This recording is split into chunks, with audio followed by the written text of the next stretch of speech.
Welcome to A Word of Hope for Monday of the fifth week of Lent. I'm Father Don Gergen. The first reading we have today is a classic, the story of Susanna.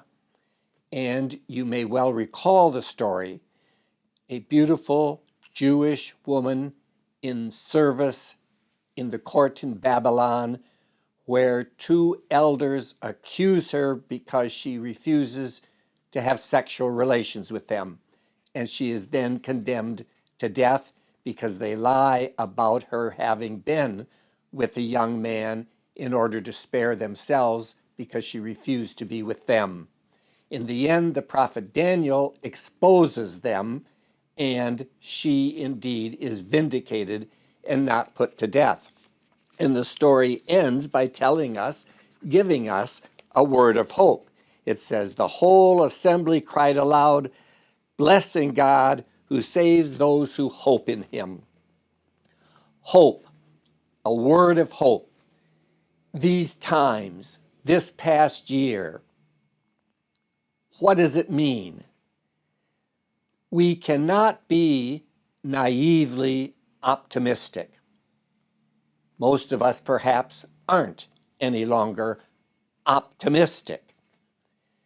But we don't want to give in completely to pessimism. Yet we have every reason to be pessimistic about many things happening in our world, in our country, in the church. Indeed, I often felt that I did not want to become a pessimist in my old age. And yet I think there are good reasons for pessimism.